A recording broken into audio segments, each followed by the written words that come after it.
नमस्कार। हमारे शास्त्रों में अन्न को ब्रह्म या परमात्मा कहा गया है। अन्न के बारे में बहुत सारा रिसर्च किया गया है। तैत्तिरीय उपनिषद में तो अन्न उपासना के लिए विस्तृत से बात की गई है और वहाँ कहा गया है, अन्नम ही भूतानाम ज्येष्ठम तस्मात् सर्व औषधम उच्यते अन्नाद् भूतानि जायन्ते जातानि अन्नेन वर्धन्ते अद्यते अत्ति च भूतानि तस्माद् अन्नम तद उच्यत इति।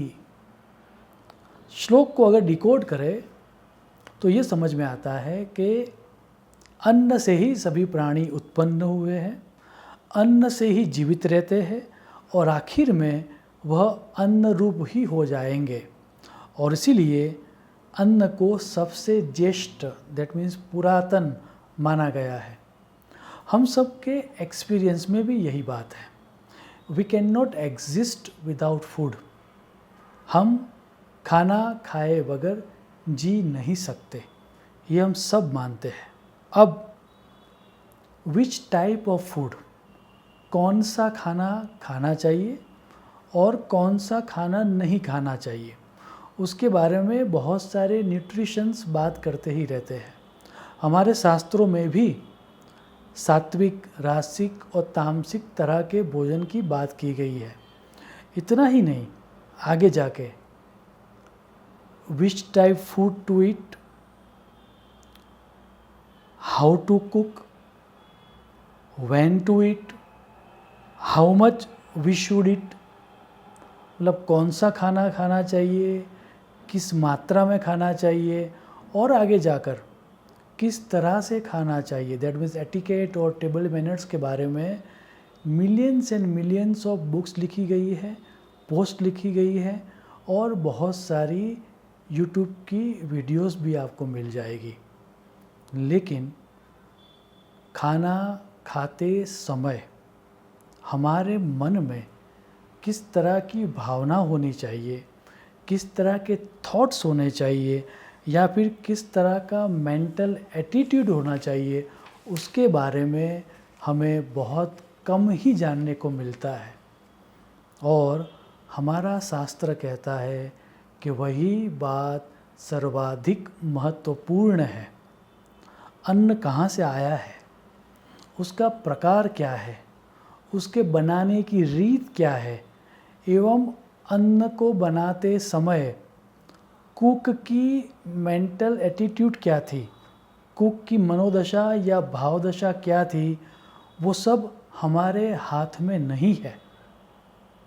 लेकिन खाना खाते समय हमारी मनोदशा या हमारी भावदशा हमारे हाथ में है और इसीलिए उसको शास्त्रों में सर्वाधिक महत्व दिया गया है।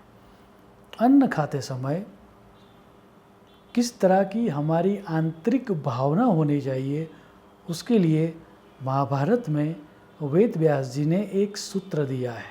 आप सूत्र देखें, संप्रीति भोज्यानि अन्नानि आपत भोज्यानि वा पुनः।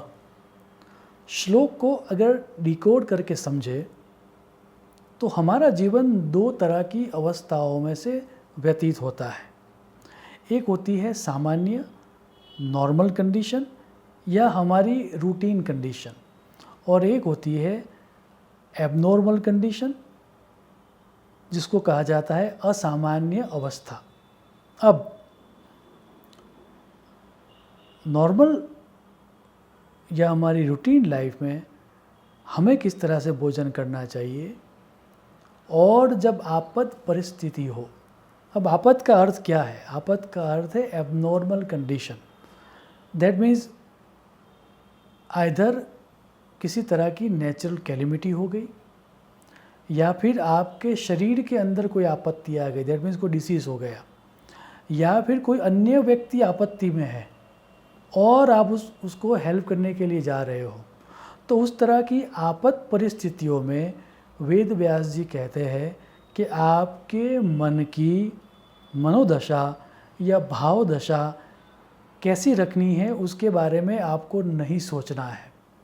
जब कोई आपात परिस्थिति हो तब आपको भोजन या अन्न का ग्रहण एज ए मेडिसिन्स करना है कि ये अन्न अगर मैं नहीं खाऊंगा तो मेरे शरीर में ऊर्जा नहीं आएगी और मैं हेल्प करने के लायक ही नहीं रहूँगा।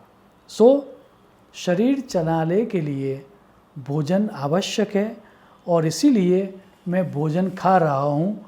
उस तरह का मेंटल एटीट्यूड या उस तरह का थॉट पैटर्न रख के आपको एबनॉर्मल कंडीशन में खाना खाना चाहिए। लेकिन जब सामान्य अवस्था है, दैट मीन्स हमारी डे टू डे लाइफ की रूटीन लाइफ, तब हमें आनंद की फीलिंग के साथ या फिर जॉयफुल एटीट्यूड के साथ अन्न खाना चाहिए। वेदव्यास जी कहते हैं संप्रीति भोज्यानि अन्नानि। याद रहे, सिर्फ पॉजिटिव एटीट्यूड रखने की बात नहीं है। दैट मीन्स नेगेटिव न्यूज़ को देखते हुए या फिर जब आप आपके अंदर नेगेटिव एनवायरनमेंट क्रिएट हो, उस तरह टीवी के सामने देख के या फिर मोबाइल को देखते हुए या फिर किसी के साथ बातचीत करते हुए आप एंग्री हो जाओ, क्रोधित हो जाओ, उस तरह के आर्गुमेंटेटिव एनवायरनमेंट में खाने की तो बात ही नहीं है। शास्त्र कहता है सिर्फ पॉजिटिव या न्यूट्रल रहने की बात भी नहीं है। वेद व्यास जी ने कहा है सिर्फ प्रीति भी नहीं रखनी है। दैट मीन्स किसी को खाना खाना पसंद भी हो सकता है या फिर जो खाना आप खा रहे हो वो शायद आपको बहुत पसंद है, तो you love the food and that's why you are eating. उतना भी नहीं करना है, उससे भी आगे जाना है, क्योंकि प्रीति के आगे एक शब्द लगा है समप्रीति, और समप्रीति का अर्थ है एक्सट्रीम। अर्थात जब हम हमारे प्रेमी जन को मिलते हैं तब हम कितने खुश होते हैं। जब हमें जो वस्तु चाहिए वो हमें मिल जाती है तब हम कितने खुश होते हैं। वो जो खुशी का मेज़रमेंट है, दैट मीन्स एक्सट्रीम हैप्पीनेस, वो एक्सट्रीम हैप्पीनेस क्रिएट करके हमें खाना खाना चाहिए। तब वो भोजन हमारे लिए स्वास्थ्यवर्धक होता है, तब वो भोजन हमारे जीवन में सुख शांति लाता है। तो एक्सट्रीम हैप्पीनेस जनरेट करके या उस तरह की मेंटल अवस्था को जनरेट करके के बाद ही हमें भोजन करना चाहिए। अब इस तरह का मेंटल एटीट्यूड या फीलिंग्स को जनरेट करने के बहुत सारे तरीके हैं, लेकिन सबसे आसान तरीका है प्रार्थना का। और इसीलिए अगर आप ध्यान से देखोगे तो दुनिया के सभी संप्रदायों में, चाहे वो हिंदू संप्रदाय हो या मुस्लिम संप्रदाय हो या जैन संप्रदाय हो या क्रिश्चियनिटी हो या जूइश हो, ये सभी संप्रदायों में खाना खाने से पहले प्रार्थना करनी चाहिए, उस तरह की बातें की गई है। क्योंकि जब कोई व्यक्ति भोजन से पूर्व प्रार्थना करता है तब वो एक तरह की different kind of mental frequency को जनरेट करता है। उस तरह की मेंटल फ्रीक्वेंसी हमारे मन में समप्रीति के हार्मोन सिक्रिएट करती है, और जब समप्रीति के, दैट मीन्स एक्सट्रीम हैप्पीनेस के हार्मोन सिक्रिएट होते हैं और उसके बाद हम जो भोजन लेते हैं तब वो अन्न ही हमारे लिए औषधि का काम करता है। जो हम खाएंगे उससे, उस अन्न से ही हमें औषधि के गुण मिलेंगे और हमारे जीवन में सुख, शांति और समृद्धि आएंगी।